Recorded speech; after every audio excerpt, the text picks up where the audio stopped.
Hello दोस्तों, नमस्कार। Welcome to Usha blogs. आशा करती हूँ आप सभी ठीक होंगे और मैं भी ठीक ही हूँ। और आज गुरु गोविंद सिंह जी की जयंती भी है। इसकी आप सभी को बहुत बहुत हार्दिक शुभकामनाएं। और देश और दुनिया के हालात आपने देख ही लिए होंगे। शांति कहीं भी नहीं है, अशांति है। अभी जो उत्तराखंड का अंकिता भंडारी जो हत्याकांड था, आपने सुना ही होगा, चर्चित अंकिता भंडारी हत्याकांड। वो फिर से और अभी चर्चा में है, तो उसमें बहुत से खुलासे हुए हैं। और बांग्लादेश में इसके साथ ही आपने देखा होगा, बांग्लादेश में अल्पसंख्यकों पर खासकर हिंदू समाज पे कितने हमले हो रहे हैं और कितने हिंदुओं को मारा गया है। और सबसे पहले बात करते हैं दोस्तों अंकिता भंडारी हत्याकांड के बारे में। जैसा कि हमें पता है, 20-21 साल की लड़की थी अंकिता भंडारी, जिसकी मतलब ऐसे नृशंस हत्या हो गई थी। और जो बीजेपी के नेता के जो बेटे थे और उसके दोस्तों का नाम आया था, और पुलकित आर्य से लेके जो विनोद आर्य हैं, जो बीजेपी के नेता, उनके बेटे हैं वो। और उसके साथ ही उसके 2-3 दोस्त थे। पुलकित को भी सजा हुई थी, उसको भी सजा हुई थी, और उसके दोस्तों को भी अभी शायद फैसला आया था, उसमें सजा हुई थी। तो अब नए नए खुलासे भी हो रहे हैं, नए नए लोगों का नाम भी आ रहा है। जो भी है, नेता हैं चाहे आम जनता हो, जो भी इस हत्याकांड में शामिल है, सबको सजा होनी चाहिए, सभी पकड़े जाने चाहिए। क्योंकि अगर नेता ही मतलब सही रास्ते में नहीं चलेंगे तो जनता को वो क्या सही रास्ते पे ले जाएंगे, या जनता का क्या सुधार करेंगे अगर वो खुद ही बिगड़े होंगे तो। लेकिन जांच होनी चाहिए। ये नहीं कि 4 दिन हल्ला हो, 4 दिन तमाशा हो, 4 दिन खूब बात चले, ब्लॉगर भी बोलें, चिल्लाएं, सभी हल्ला करें, और सभी अपना फ़ायदा उठा के उसके जो परिवारजन हैं, या जो पीड़ित पक्ष है, या जो संवेदना वाकई में रखते हैं इस केस के साथ, उन बेचारों को फिर भी अपने को ठगा सा महसूस करा जाए। इसलिए अच्छे से जांच हो और अच्छे से सजा हो। लेकिन दोस्तों, मैं सोचती हूँ कि हमारे समाज की, देश की और हमारे धर्म में सबसे दयनीय स्थिति ये है कि जब तक कोई नुकसान नहीं होता है, जब तक कोई मरता नहीं है, या जब तक कहीं पर कोई ऐसा हत्याकांड या कोई ऐसा कांड, सामूहिक बलात्कार वगैरह का नहीं आता है, तो लोगों की चेतना जागृत नहीं होती है। फलाना ने ऐसा कर दिया, अमकना भाग गया, उसकी बेटी भाग गई, उसकी बीवी भाग गई, ये जब होगा लोग उसको गलियाते भी हैं और मज़े भी लेते हैं उसके। ज़्यादातर तो ऐसे ही हैं, चाहे आप कुछ भी कहें। मतलब मज़े लेके किसी का घर बर्बाद होता है, लोग मज़े भी बहुत लेते हैं, और अपने पे बीतती है तो मुंह छुपाते फिरते हैं। ऐसे लोग बहुत हैं, ये कोई नहीं कहे कि ऐसे लोग नहीं है दुनिया में। लेकिन जब वो समाज में सुधार भी कोई चाहते हैं, वो सोचते हैं सिर्फ मेरा परिवार और मैं ही सही रहूं, और जगह तो वो मज़े लेने के लिए, चटकारे लेने के लिए तैयार होते हैं। लेकिन फिर भी जो नहीं है, ऐसे लोग जो सही में सांत्वना रखते हैं ऐसे केसेस में, कि भाई किसका घर बर्बाद हुआ, या किसी ने गलत कदम उठाया, उसने भी अपनी लाइफ बर्बाद की, उसमें चाहे समाज का प्रभाव हो या वो इंसानी वैसा हो। कभी कभी सीधे इंसान भी, कहते हैं ना, काजल की कोठरी में कितना भी कोई सही रहे तो वो अपना कलंक का टीका लग ही जाता है। तो समाज का प्रभाव भी ऐसा ही पड़ जाता है, खासकर बच्चों में, बड़े बुड्ढों में भी पड़ रहा है। पहले भी होते थे ऐसे कांड। तो उस समय आत्मा किसी की जागृत नहीं होती है। जो समाज में हम इतना ये पतन देख रहे हैं, सामाजिक पतन हम इतना देख रहे हैं, कोई किसी को परवाह नहीं है, कोई मतलब किसी को सही रास्ता नहीं पता, किसी को सही ढंग से नहीं रहना है, अपने मन की करनी है। ज़्यादातर लड़कियां और लड़के, ज़्यादातर लड़कियां हो गई हैं, क्योंकि मैं कहना नहीं चाहती हूँ, लड़कियों पे जो कानून बने हैं उसका दुरुपयोग भी बहुत कर रही हैं लड़कियां, या उसके उसमें बहुत जो बिगड़ी हुई या गलत रास्ते में या ढीठ लड़कियां होती हैं बहुत सी। मैं चाहे कोई हमारे घर का ही बच्चा होगा, ऐसा मैं बोलूँगी उसके बारे में, उन्हें जिसको कोई किसी चीज़ की डर नहीं होती है, तो इसके दम पे उछल भी बहुत से रोक रहे हैं। तो उन्हें कोई रोका टेकी उन्हें पसंद नहीं है, उन्हें कोई मतलब नहीं है वो कैसे रहें, कैसे वो करें। शादियों में देखते हैं हम, मुझे तो एक रत्ती पसंद नहीं आता दोस्तों, आप जो कहते हैं ऐसा फैशन, मतलब पूरे बैकलेस, पूरा डीप गला। अरे एक, जहाँ आप उत्तराखंड में रहो उत्तराखंड के हिसाब से करो, देश प्लेन्स में चलता होगा ऐसा, बहुत सी लेडीज़ पहले भी प्लेन्स में रही हैं तो वैसा ही फैशन करती हैं, लेकिन लोग आपसे कहते ही नहीं है, लेकिन बहुत से लोगों को बहुत गंदा लगता है वो फैशन। खासकर जो हमारे बड़े बूढ़ों को, उनको तो अखरता है वो। अब आपसे कोई गलत चीज़ कह लेता है तो आपको तो बहुत बुरा लगता है, लेकिन आपका वो फैशन, आपके रंग ढंग, आपकी जो दिनचर्या होती है, आप वो बहुत से लोगों को अखरती है। बहुत से लोग नहीं चाहते हैं कि उनके परिवार के बच्चे या बूढ़े या जो भी हैं ऐसे सीखें, लेकिन आपसे वो ऐसी शिक्षा लेते हैं। मैं सिर्फ वो कपड़ों पर दोष नहीं देती हूँ, छेड़ा खानी पर वो नहीं होता है, लेकिन एक कारण ये भी होता ही है, क्योंकि जैसा माहौल होगा हमारे समाज में, जैसे थोड़ा मतलब चलो ढक ढुक के भी नहीं रहे तो, जैसे लड़कियां आजकल हमने देखा है मेट्रोज में बिकिनी पहन के भी आ रही हैं। क्या क्या उनकी आरती उतारी जाएगी क्या? उनसे कोई अच्छा कुछ, उनसे कुछ कुछ बोले भी नहीं, वो कुछ भी करें, बिकनी पहन के आप आ रही हो। बहुत तो मैंने मॉडलों को ऐसे देखा कि उन्होंने अंदर से कुछ पहना ही नहीं था, वो ढक रही थी, हम ढके भी नहीं, वैसे कपड़े पहन के वो आएंगी। जैसे आपको लोगों का, लड़कों का कुछ कहना बुरा लगता है, बहुत सी औरतें, बहुत से लोग होते हैं जिनको आपका पहनावा, आपके ये उटपुटांग हरकतें, कपड़े ही नहीं, बहुत से लोगों की हरकतें और वीडियोस देख लिए मोबाइल में, इतना अंट संट गंदी गंदी बातें या अंट संट वीडियो बनाते हैं, अश्लील से अश्लील चीज़ें कहते हैं, कहानियों के नाम पे आ जाती हैं कभी कभी। तो फिर मैं से तो हम लोगों को, ज़्यादातर लेडीज़ को या लोगों को भी पसंद नहीं होता ऐसी चीज़ें देखना। देख के कितना चारित्रिक पतन है करके किस समय मैं देख लेती हूँ, उस समय कोई नहीं बोलता है। और जो असली में जो चालाक लोग होते हैं वो पकड़े भी नहीं जाते हैं, जो उतने चालाक नहीं होते हैं, चाहे बिगड़े हों, बेवकूफ़ हों या सीधे हों, समाज के उसमें आ जाते हैं। उन्होंने की कोई गलत कदम उठा लिया, मैं उनको कोई सपोर्ट नहीं कर रही हूँ, लेकिन समाज का असर भी होता ही है। हो सकता है समाज इतना पतित नहीं होता तो वो लोग ऐसा कदम नहीं उठाते। जैसे एक महिला मरी है तो मरने के बाद, अरे उसको बेचारी को तो, चाहे बेचारी भी नहीं कहोगे, क्यों नहीं कहोगे, मर गई है वो तो। मतलब जैसे 22-23 साल के लड़की के साथ भागी करके चल रहा है आजकल सोशल मीडिया में, बहुत औरतें भी बोल रही हैं फेसबुक में, भाग गई है, चलो उसको दोष दिया जाए, लेकिन उसको क्या दोष देते हो, वो तो मर गई है, उसे तो अपने कर्मों कर्मों का दंड मिल गया है। हाँ, वो लड़का भी तो दोषी था, चाहे कम उम्र का था, छोटा बच्चा तो वो नहीं है। लेकिन चलो हम महिला को ही ज़्यादा दोष देंगे, जो क्योंकि जो बड़े उम्र का है, मैच्योर है, तो महिला का ही ज़्यादा दोष हुआ, वो मैं मानती हूँ। लेकिन बहुत से जो कम उम्र के लोग होते हैं, बहुत से लड़के तो सीधे होते हैं, उन्हें जाल में फंसा लेते हैं ज़्यादा उम्र के लोग, मैं जानती हूँ, चाहे आदमी हो या औरत हो।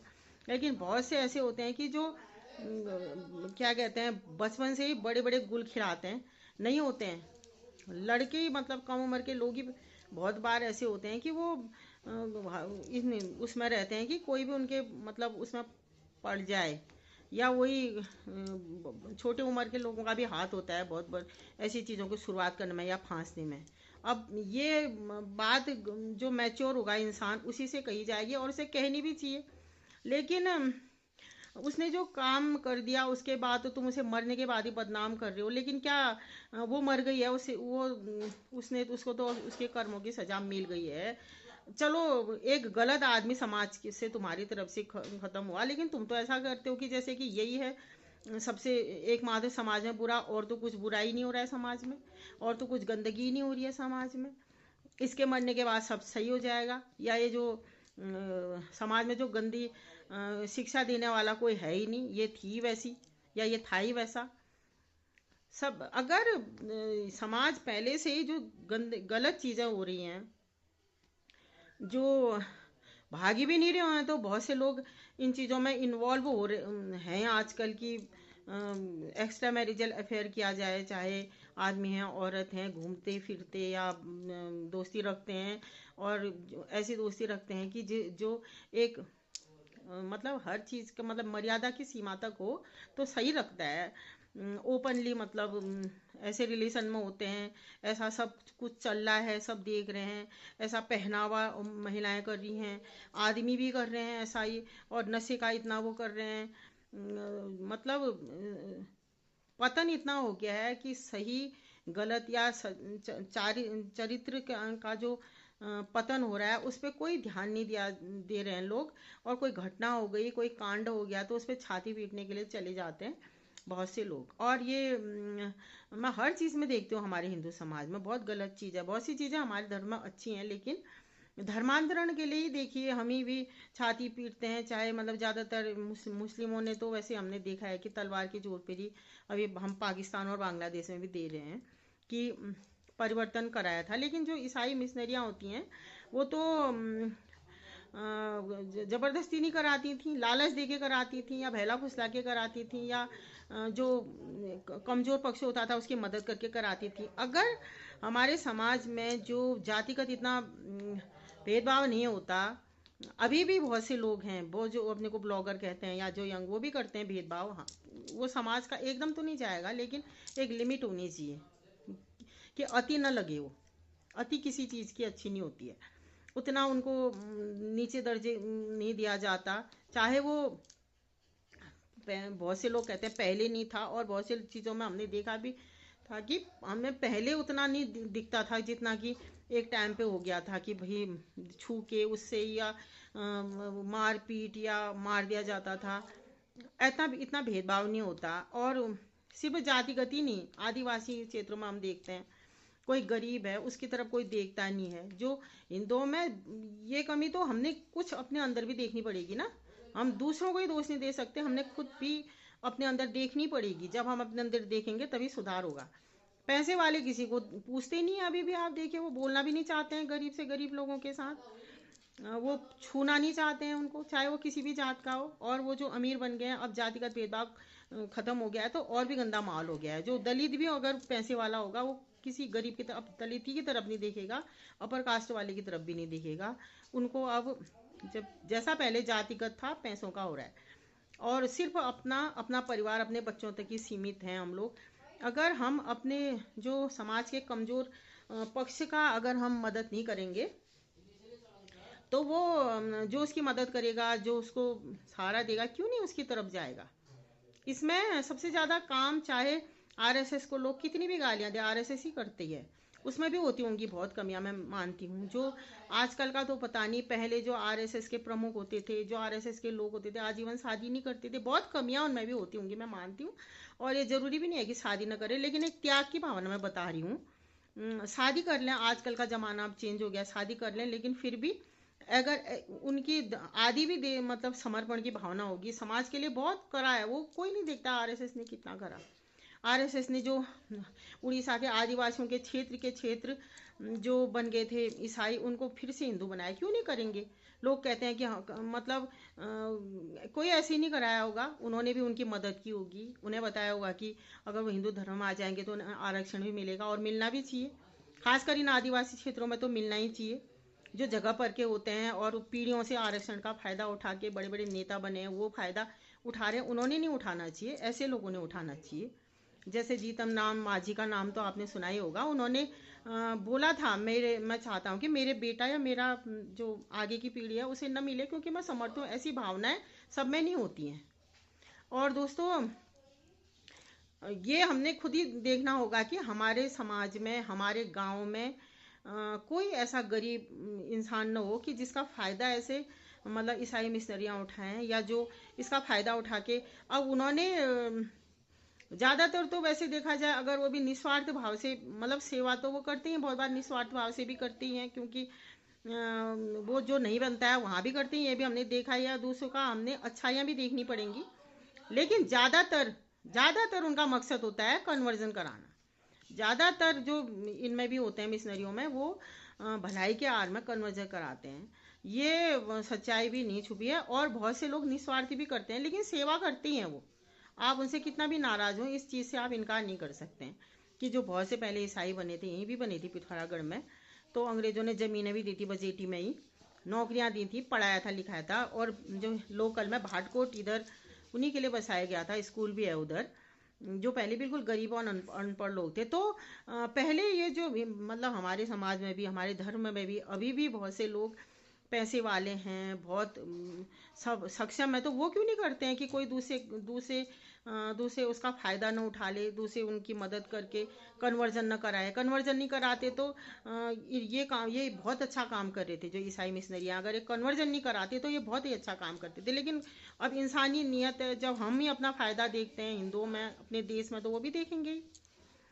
तो जब हम ही देखते हैं, हम ही नहीं रह पाते हैं। हमारे धर्म है, जबकि स्वार्थ नहीं होना चाहिए है, लेकिन धर्म की शिक्षाओं को कोई नहीं पालन करेगा और पूजा पाठ में लगे रहते हैं। अगर बिना उसको समझे या बिना उसका पालन करे आप सिर्फ पूजा पाठ करेंगे तो आडंबरी है, वो पूजा पाठ नहीं है।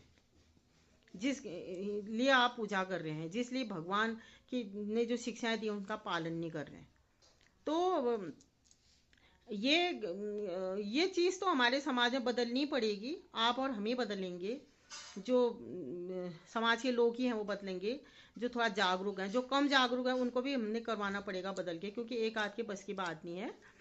और जो मैं कह रही थी दोस्तों, मतलब चलो पहने कोई कैसा भी पहने, लेकिन ऐसा पहनना चाहिए ना जो बिल्कुल ही आंखों को ना अखरे। बहुत से लोगों के लोग फिर कि तो सही तो लगे समाज के हिसाब से। हमारे पहाड़ में तो ये हमने पहले कभी नहीं देखा था। हमारे टाइम पे हम जब छोटे थे, या हमारे मम्मी लोगों के टाइम पे भी नहीं। बहुत सी कमियां, बहुत सी बुराइयां होती होंगी देश में ही। हमारी संस्कृति ऐसी नहीं है, हम अंधा अनुकरण उनका और चीज़ों में करते हैं। इन चीज़ों में क्यों नहीं करते हैं कि वो तो लोगों की मदद कर रहे हैं, कोई निस्वार्थ भी कर रहे हैं, कोई अपना धर्म बदलने के लिए, दूसरों का धर्म बदलने के लिए भी कर रहे हैं। जो ज़्यादातर विदेशी से आया है ये धर्म, वहाँ के लोग अपने देश के लिए, अपने धर्म के लिए या लोगों के उसके लिए कर रहे हैं। और ये जैसे हम ही चंडाक गए थे तो गंदगी के ढेर बना रखे थे। विदेशियों ने तो नहीं कर रखे थे, वो तो साफ करते हैं, वो तो गंदगी यहीं भी साफ करते हैं। वो चीज़ नहीं सीखेंगे, जो ऐसा ही चीज़ सीखेंगे। और जो बांग्लादेश में देखिए, बांग्लादेश में तो बहुत ही गंदे मतलब हालात हो रखे हैं। बांग्लादेश में हिंदुओं की आप देखिए दुर्गत हो रखी है।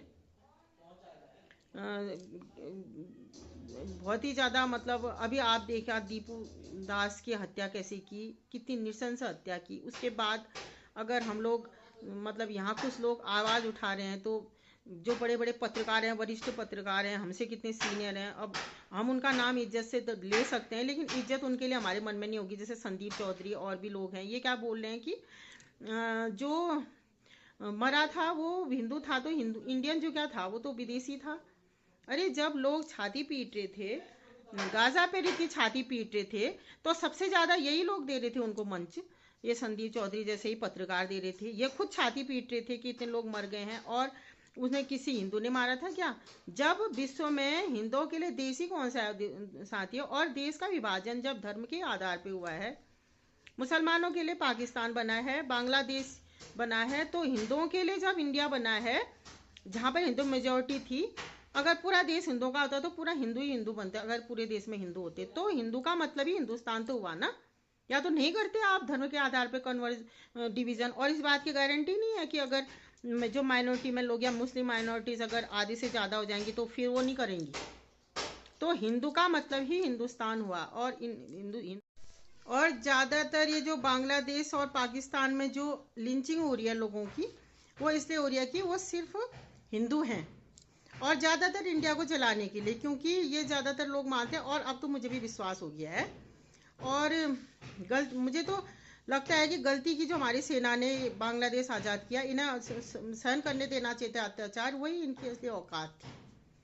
और दोस्तों, उस बिचारे को सिर्फ इसलिए मारा था क्योंकि उसने कोई इस निंदा नहीं की थी। जो इनके भगवान हैं, अल्लाह या मोहम्मद साहब पर भी उसने कोई टिप्पणी नहीं की थी। उसने सिर्फ इतना ही कहा था कि जो जुम्मे के दिन छुट्टी होती, जो जैसा कि मैंने पढ़ा है, क्योंकि अगर उसने इस निंदा की होती तो उसका वीडियो भी लोग वायरल कर देते, उसके बारे में बता देते कि मतलब जुम्मे के दिन की छुट्टी होती है और दिनों नहीं करते होंगे छुट्टी।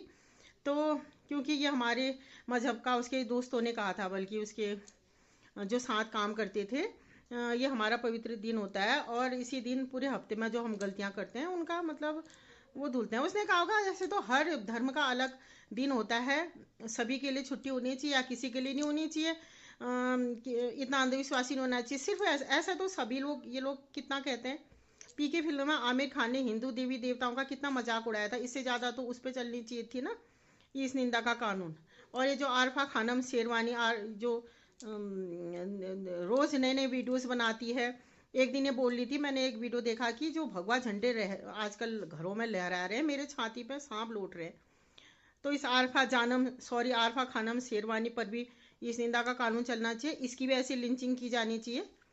ये अगर कोई बांग्लादेश या पाकिस्तान में, आप इमेजिन करिए, ऐसा कहेगा कि जो उनका झंडा होता है चांद सितारे वाला, उसको देख के हमारी छाती पे मतलब सांप डोलते हैं। वो जब औरंगजेब की कब्र ही, वो औरंगजेब अत्याचारी था, उसी की कब्र खोदने गए थे या कुछ जला दिया था लोगों ने, तो ये झंडा ही जला था करके इन्होंने कितने हिंदुओं को मारा था, घर फूके थे उनके मुंबई में, महाराष्ट्र में। तो जब और देशों में, जो ये भारत से ही बने हैं और वहाँ पर हिंदू मेजोरिटी में नहीं थे, मैं माइनॉरिटी में थे, मुस्लिम मेजोरिटी में थे, तब बने हैं। तो इसका मतलब हिंदू का मतलब ही हिंदुस्तान होता है। या तो ये बंटवारा धर्म के आधार पर नहीं करती, और ये बांग्लादेश में चल सकता है, खानम शेरवानी या आरफा जानम शेरवानी जो भी है वो जायज़ ठहराती है, क्योंकि वहाँ तो भाई लोकतंत्र नहीं है। मुंह से ये बुराई करते हैं, लेकिन कितना ये आरफा खानम शेरवानी पाकिस्तान की हितैषी है, इसके वीडियोस देखिए, ज़्यादातर कमेंट पाकिस्तानियों के आते हैं इसके लिए, या वही आईडी बदल के आते होंगे। क्या, वो तो इस्लामिक देश है, बस इंडिया में नहीं होना चाहिए, हिंदू नहीं करना चाहिए। हिंदू नहीं करके ये सब ईसाई भी कर सकते हैं, मुसलमान भी कर सकते हैं, हिंदू करेंगे तो सबसे बड़ा पाप होगा, क्योंकि सारे दुनिया में जो सेकुलरिज्म का ठेका तो सिर्फ हिंदुओं ने ही ले रखा है ना। ऐसी उसकी लड़के की लिंचिंग की आप देखिए, इतने में वो डर रहा है, उसको पुलिस वाले भी डंडे मार रहे हैं, उसको पुलिस वालों ने खुद ही उस खूनी भीड़ को वो कर दिया। इखलाक अखलाक ये लोग चिल्लाते रहते उतने सालों से। उसकी लिंचिंग हुई थी, बहुत गलत हुआ, लेकिन उस पर ही कितना रोना पीटते हैं, और इतना हिंदुओं की भी हुई है यहाँ, उस पर नहीं बोलते हैं ये। और उसने तो चलो गाय का मांस रखा था, जो कि वो, उसकी भी लिंचिंग नहीं होनी चाहिए, सजा होनी चाहिए। और उसने भी इस निंदा तो पहले नहीं की थी, कोई इस निंदा नहीं हुई ऐसी। इस निंदा तो यहाँ भारत में आए हिंदू ही भी कितनी करते हैं, कि संदीप चौधरी, गरिमा सिंह कितनी करते हैं, इन पर भी चले नहीं तो इस निंदा का कानून। और जो मैं बता रही थी दोस्तों, हम हिंदुओं में ही पहले एकता नहीं है, सिर्फ अपना स्वार्थ है। ऐसे ऐसे सेकुलरिज्म के सूरमा ऐसे स्वार्थी हैं, मतलब ये सेकुलर हिंदू भी यही सोचते हैं, मुसलमान बोले तो ठीक है, वो तो वैसे ही है, ईसाइयों ने का भी अधिकार है, बस हिंदुओं ने नहीं बोलना चाहिए। अगर हिंदू ही बोलेंगे, नहीं बोलेंगे, तभी सेकुलरिज्म जिंदा रहेगा। और बोले, सिर्फ हिंदू नहीं बोले, क्योंकि सेकुलरिज्म जिंदा ही हिंदुओं की वजह से है दुनिया में, और बात भी सही है, लेकिन सिर्फ ठेका हिंदुओं ने नहीं ले रखा है। हिंदुओं की भी सहन शक्ति की एक लिमिट होती है, सबको सेकुलरिज्म का पाठ पढ़ाइए आप। और ये जो मैं कह रही थी, ये जो अनोखा फैशन करते हैं, और इन्हें तो बुरा लग जाता है, कोई इनसे कुछ बोलता है तो हमें भी नहीं बुरा अच्छा लगता है इनका ऐसा फैशन, हमें भी गलत लगता है। जो हमारी, हमें क्या, पूरे देश में लगना चाहिए, जो हमारी पीढ़ी के लोग हैं, बाद के भी लोग हैं, क्योंकि हमारे तो ऐसे पहनावा, ऐसे संस्कार, ऐसी हमारी सभ्यता नहीं है। तो बहुत चीज़ों में जो अति कर देते हैं उन्हें भी, और अति से कम भी जो नॉर्मल हो गया है वो भी बहुत बार बहुत वो है, खासकर शादी ब्याह में जो ये फैशन मुझे तो बिल्कुल पसंद नहीं आता है।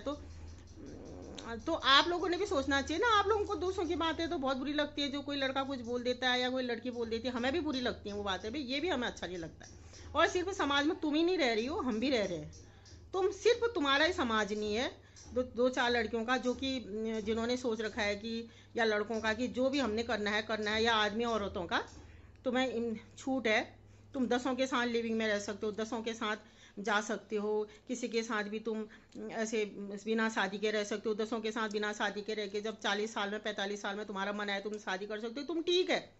और एक नॉर्मल मिडिल क्लास फैमिली में रहने वाला इंसान, या बच्चा या लड़का या लड़की, कोई लड़का लड़की भी, बच्चा ही कहूँगी मैं उनको, मेरे तो बच्चों की उम्र की हुई है, वो 20-22 साल के लड़के जो भी हैं, या 18-19 साल के लड़के जो भी हैं, उनसे कोई गलती हो जाए, या समाज में ऐसा फैल गया है, या थोड़ा बहुत हो सकता है उस इंसान में कमियां हो, थोड़ा बहुत पहले से बिगड़ा हो, या नहीं भी बिगड़ा हो, समाज के अनुसार बिगड़ा हो, सबको देख के उससे कोई गलती हो जाए, तो उसके पीछे तुम उसको धिक्कार करो, थूको भी। हम तुम 1000 कुकर्म करके बैठे हो, तुम्हारे कुकर्म भी सभी को पता होते हैं, बहुतों के कुकर्म, बहुत तो ऐसे होते हैं कि सही होते हैं, बहुत ऐसे होते हैं कि जो 1000 कुकर्म करके दूसरों को शिक्षा देता है। नहीं दो ना तुम, अगर तुम भी तो बिल्कुल सही हो तो तुम बोलो, वो भी एक लिमिट तक ही सही लगता है, नहीं हो तो तुम मत बोलो, चलो इंसान इतना भगवान तो नहीं बन सकता, खुद गलती करके भी बोलता ही है, या अपनी गलती इंसान को नहीं देखती है, अपनी बुराइयां अपने कुकर में इंसान को नहीं दिखते हैं। जब अपनी गलती होती है तो तुम बोलो, एक लिमिट तक ही तो बोलो ना। ऐसे मत बोलो कि जो दूसरा इंसान तुम्हें अच्छे से जानता हो, या कहीं ना कभी तो कुछ किसी इंसान में बुराइयां होंगी तो कुछ तो वो बाहर आई जाती हैं। कुछ इंसान अभी असलियत दिखाई देता है कि वो तुमको तुम्हारा आईना दिखाने पे मजबूर हो जाए, ऐसा भी मत करो। और जो ये लड़कियां बोलती हैं कि, या औरतें बोलती हैं, या आदमी बोलते हैं कि हमसे ऐसा बोलते हैं, हमसे ऐसे कपड़ों पहनो बोलते हैं, या हमारी बॉडी शेमिंग की थी, सबसे ज़्यादा बॉडी शेमिंग यही लोग करते हैं। कोई दूसरा इंसान इनकी तरह हजारों लाखों के लहंगे पहन के नहीं आए, उतने महंगे कपड़े पहन के नहीं आए, तो वह ऐसी नज़रों से देखते हैं कि वो इंसान शर्म से गड़ जाए, या उसका कॉन्फिडेंस लेवल बिल्कुल डाउन चली जाए। बिल्कुल गांव का या सिंपल क्या, नॉर्मली भी, जैसे हम ही जैसे लोग, हमें पसंद नहीं इतना फैशन, या हम इतने महंगे कपड़े अफोर्ड नहीं कर सकते बहुत बार लोगों की तरह, ऐसे फैशन हमें पसंद भी नहीं है। तो ये आदमी, ये इनकी औरतें, या ये औरतें ऐसे देखती हैं, ऐसी बॉडी शेमिंग करती हैं कि वो इंसान शर्म से गड़ जाए। तो ये करे तो सब सही, और दूसरी करे तो गलत। मैं मानती हूँ हम भी किसी के पहनने में पाबंदी नहीं लगा सकते, फैशन हर किसी ने करना चाहिए, जो शौक है पूरी करनी चाहिए, लेकिन इतना भी नहीं करें कि लोगों के आंखों में अखरे, ये लोगों को भी बहुत ऐसे बुरा लगे, लोगों को भी असहज हो। मतलब जैसे आपको लोगों के व्यवहार से होती है, वो गलत है, वो ज़्यादा गलत है, हम मानते हैं, लेकिन ये भी गलती है। और बॉडी शेमिंग आप लोग भी करते हैं, सिर्फ वही नहीं करते, वो तो अपराध करते हैं, खैर उन्हें सजा होनी चाहिए ये भी, लेकिन बॉडी शेमिंग है, गलत है, और अपराध ही है ये भी, एक तरफ से देखा जाए तो ज़्यादा भी नहीं है तो कुछ हद तक है, और बुरा तो ये भी है ही। तो दोस्तों, मैंने आप लोगों के सामने कुछ विचार रखे थे, और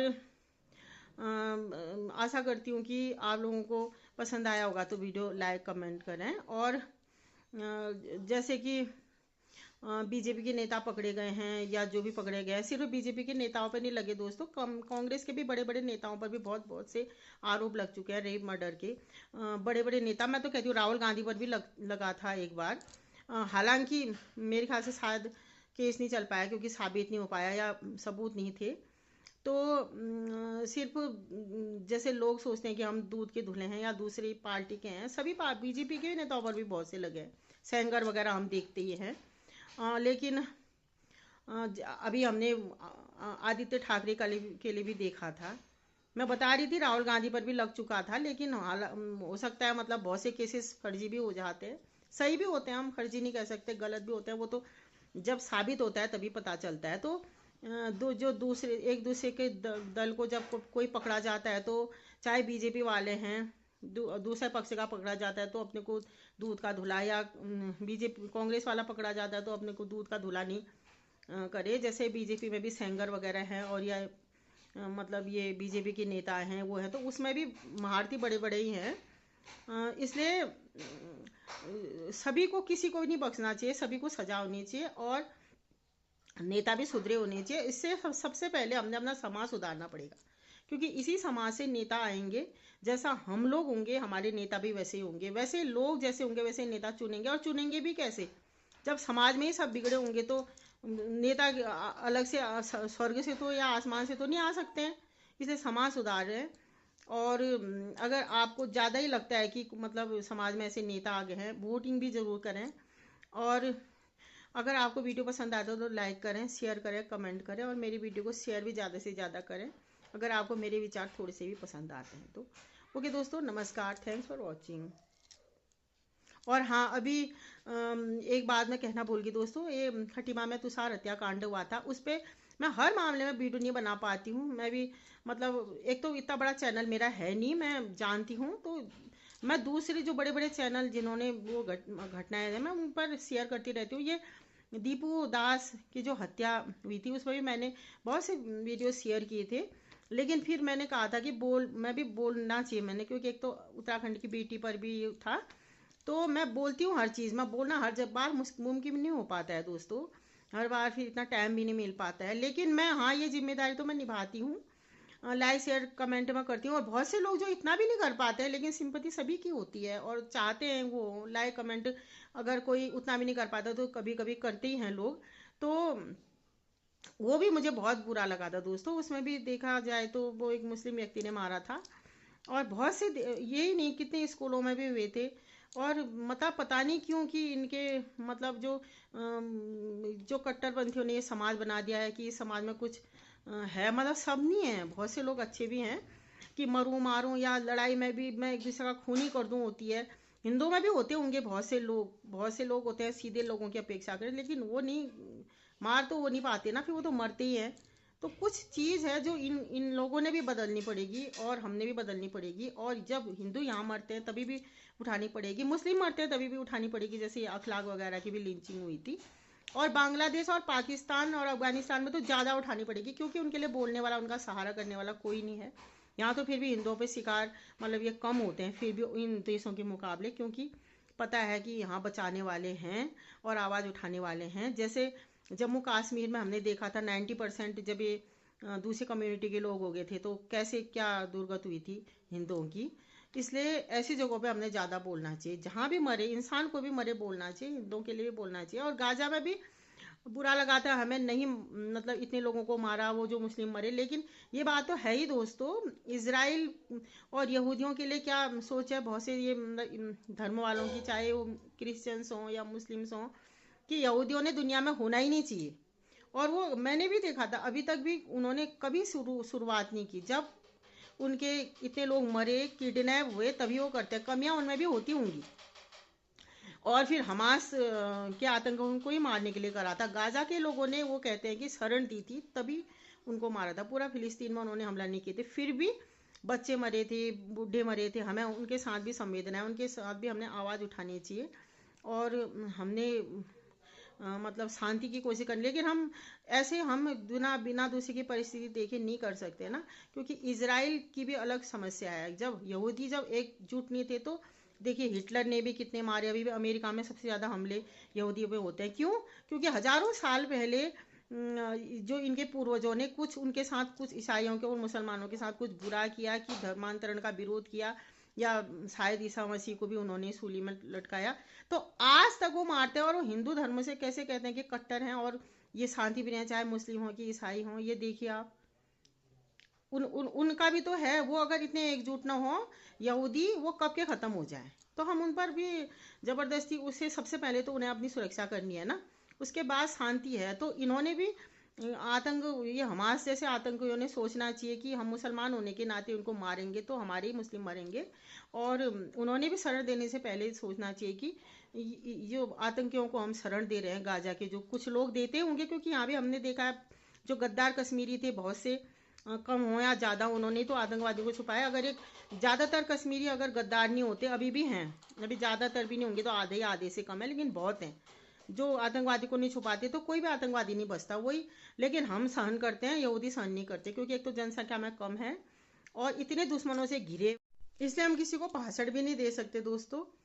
शांति, इजराइल भी हमारा दोस्त है, फिलिस्तीन भी हमारा दोस्त है, और इजराइल तो हमारा हर सुख दुख में साथ देता है, हमेशा भारत का पक्ष से लेता है।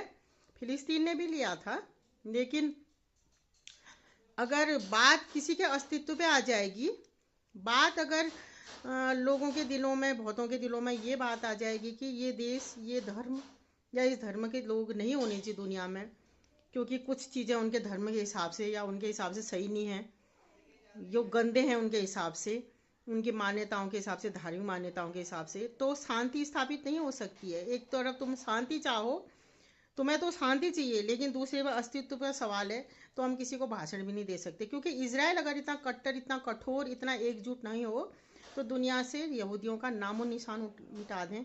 ये कुछ एक आध धर्म है जो अपने को शांति प्रिय कहते हैं, इसमें तो कोई दो राय ही नहीं है। इनकी नज़रों में अगर आप इनका असली में जो कट्टर लोगों से बात करें तो वो इतनी चिड़ नफरत करते हैं यहूदियों से कि उनके, यहूदी का मतलब काफिर, वो तो खैर सबके लिए है, लेकिन इनको तो वो शैतान या बहुत ही मतलब बुरी उसे देखते हैं। तो शांति किसी के अस्तित्व के उस पर नहीं हो सकती है, सबको ही जिंदा रहने का अधिकार है। आप लोगों ने भी विचार बदलने पड़ेंगे। वो हजारों साल पहले जो किसी के पुरखों ने की थी, उसके लिए अब आप उनको अभी भी न देख सकें, ये नहीं हो सकता। अभी भी कितनी उनको याद नहीं है, कितनी सजा, कितनी बार हिटलर ने कितने यहूदियों को मरवाया था जिंदा, वो गैस चैम्बर में डाल के, सुना ही होगा ज़्यादातर लोगों ने। लेकिन शांति, हाँ, मैं चाहती हूँ कि होनी चाहिए पूरे विश्व में, इजराइल में, फिलिस्तीन में, रशिया में, यूक्रेन में, भारत में, बांग्लादेश में। और धर्मनिरपेक्षता